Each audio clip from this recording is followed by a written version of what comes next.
Welcome YouTube and fellow Star Wars collectors. On this episode of Toys Are the Way, we will be showing a figure comparison of the Star Wars Vintage Collection Boba Fett and the Deluxe Black Series Return of the Jedi Boba Fett. While the Black Series has mainly offered super articulated figures to collectors, the quality of the Vintage Collection releases has proven that the Heritage scale can easily deliver the highest of quality, making it the essence of Star Wars collecting and world building. Personally, my heart has always been dedicated to the Vintage Collection and 3.75-inch Star Wars figures. I'm glad to see the line continue to grow over time and develop better products for collectors. There's just something about the Heritage scale that feels true to Star Wars collecting. Let's begin our comparison by first taking a look at the packaging of each of these figures. Here we have the Vintage Collection Return of the Jedi Boba Fett. The card features the wonderful blue sky image with the yellow name pill as seen in the original 1986 carded release. The image also features the same airbrushed legs that were seen before. Personally, I was a fan of the updated torso up image, but I'm not bothered by the decision to stick with the classic look. The back of the card has this number VC186. It also shows the Vintage Collection logo, Disney, and Hasbro.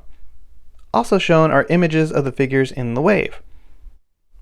This is a great looking release, and it's an absolute must for any carded collector of the Vintage Collection. Here we have the Black Series Deluxe Boba Fett from the Return of the Jedi Green Line. This is standard Black Series packaging with a large plastic window showing us the figure inside. As you can see displayed in the packaging are a number of accessories that are included with the figure. Extra items like these are a big plus for me, and I would happily accept them more often in the Vintage Collection. The included items are a standard blaster, a battle damage blaster, grappling wire, jetpack flames, and a flamethrower accessory. On the back we have an illustrated image of Boba Fett, along with a short description of the character in several languages. The same illustration is also repeated on the side of the box. Both releases offer great packaging for collectors to display. Now let's take a look at the figures. Here we have the figure out of the package. The rangefinder is articulated as you can see, and the jetpack missile is also removable. Two features I'd love to see in the Vintage Collection. The paint application on the jetpack and armor are executed well, and the figure has lots of detail throughout. The Black Series Fett has a plastic cape which limits dynamic poses in my opinion, but the rest of the figure poses rather well. The next topic I wanted to discuss was the flamethrower accessory. It's always been my impression that Fett's flame gauntlet was on the right arm as indicated by the tubes located on the elbow, one for grappling wire and another for igniter fluids. But Hasbro has offered an accessory for the other gauntlet, despite what's been shown in Star Wars canon.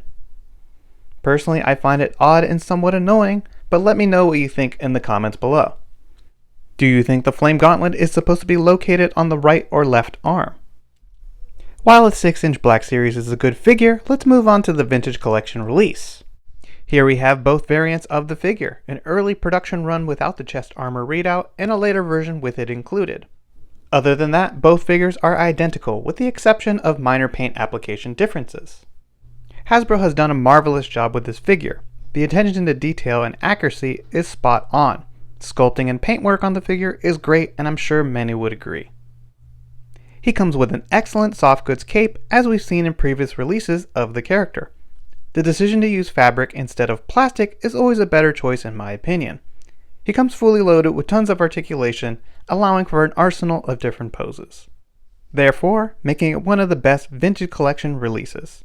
The fabric cape allows you to drape it in a variety of ways, further adding to the dynamic look of the figure. If you look closely at the head sculpt, you can notice some face detail, but the helmet is not actually removable. The Wookiee braids, ammo pouches, and shoulder armor are made of a nice malleable plastic and do not hinder any movement whatsoever, a big improvement made by Hasbro.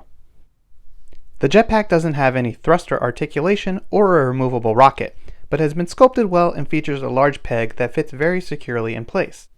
This was an annoying issue with the previous releases, and it's nice to finally be resolved. Overall, this figure is absolutely amazing, and I look forward to future versions of this mold. The Vintage Collection VC186 Boba Fett can easily be defined as one of, if not the best Vintage Collection figures ever. From the high level of detail to the exceptional range of motion as seen in these poses, this figure can easily hold its own when compared to the 6-inch counterpart.